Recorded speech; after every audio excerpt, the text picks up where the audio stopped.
Hello, my name is Ken Wilson, and I'm here to tell you about some training that I'm going to do in Moscow in November for the Dimitry Nitikin schools.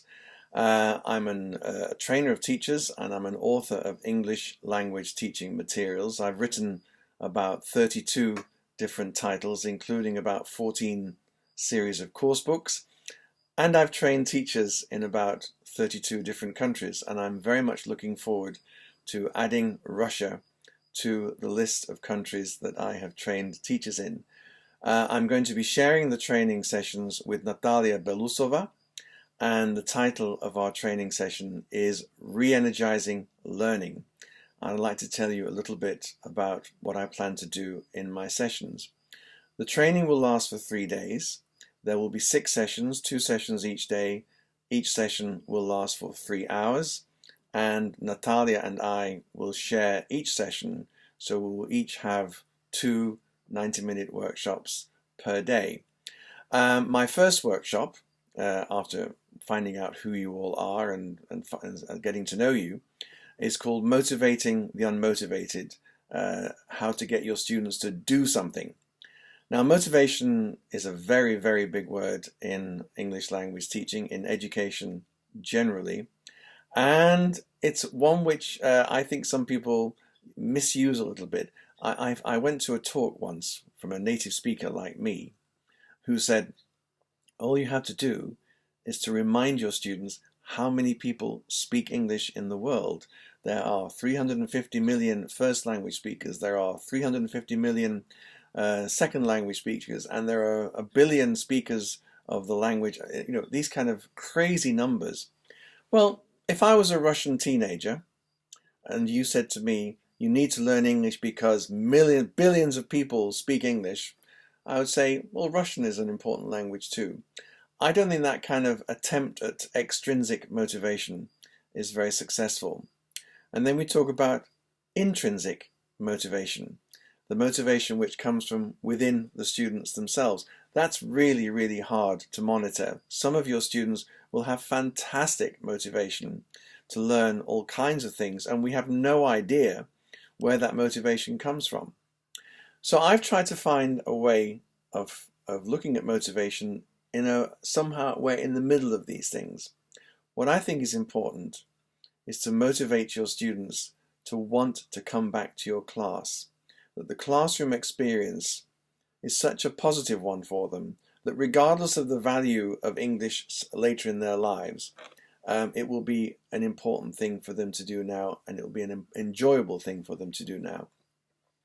Now, I'm mainly interested in people who are working in state school systems with monolingual classes, but I hope that the things I talk about are also valuable for people working in the private sector.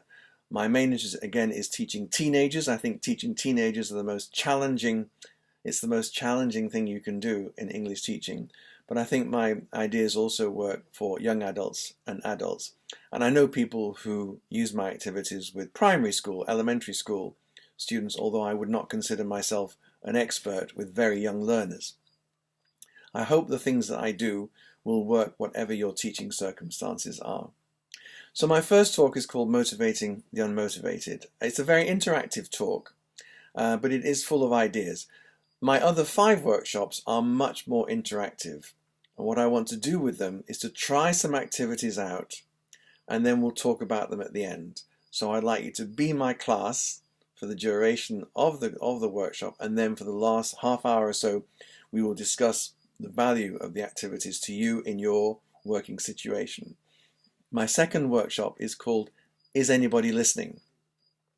I think listening is probably the least looked after skill in the classroom. I think it's really, really hard to encourage your students to listen.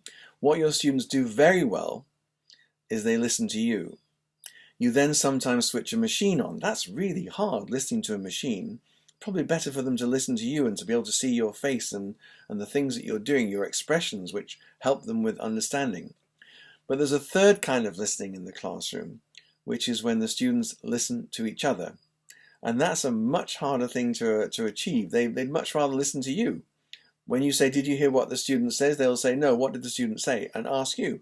You have to try and break that. And I've put together some very, very nice activities which create the need for students to listen to each other in order to complete the task. And they really want to, I can assure you. My third workshop is called Say Something Different. And the reason why I've done this workshop, they're speaking activities. But what I've noticed a lot in classrooms, I watch a lot of classes, I watch other people teaching while I'm preparing materials that I'm writing. And I've seen some wonderful, wonderful classes. But it's interesting, when we come to the speaking part of the classroom, of the class, very often the end product for the students is just a little variation on something the teacher has already said. The student is often just saying something which is a small variation on something which you, the teacher, said, or which they read in a book or heard on a tape. And I think it's important to find ways to get students to say something for themselves, something that comes from within. It doesn't have to be profound, but it has to be different from the kind of formulae which they have heard from you, or they've read in a book. So it's called Say Something Different. My fourth workshop is basically about mixed ability classes, because every class is a mixed ability class. Even if students are all more or less the same level of English at the beginning, depending on how you teach them, some of them will find your teaching method very, very easy and accessible. Others won't. It's not your fault. I mean, you will never be able to find a teaching method which all your students can relate to equally.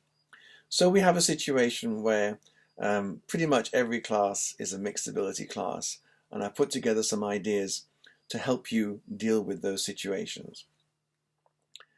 My fifth workshop, which I might change depending on what the teachers on this course actually say, is about using the students' own technology.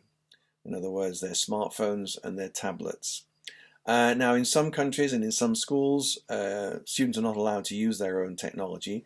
I think this is a shame if that's the case, because let's face it, the technology in their pocket or in their bag is more sophisticated and cost a lot more to develop than the technology that we use in the classroom. So if you can allow your students to use their own technology, that's a very good thing. If you can't, then we'll change that workshop to something else. But there's some very nice ideas in that workshop to help you.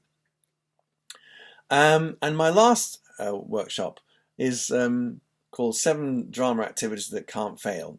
Now, I used to have a theatre company called the English Teaching Theatre, and I worked with actors a lot. So now people call me a drama expert. But I don't actually like using the word drama when I'm talking to English teachers. You English teachers have worked very hard to get where you are. You've trained, you've got the experience, and then suddenly somebody comes along like me and says you have to use drama, which sounds like a whole other set of skills you need. It's not that. It's just that I found some activities which actors taught me, which are very good practice activities, and they're also fun. And they're good fillers if you have a few minutes left at the end of the class. And they're very easy to set up and very easy to do and very manageable for the students. So those are the 6 workshops that I'm going to do. Natalia will tell you in a different video about the workshops that she's going to do. I'm really, really looking forward to doing this with you, and I hope to see some of you in November. So thank you very much for listening, and goodbye for now.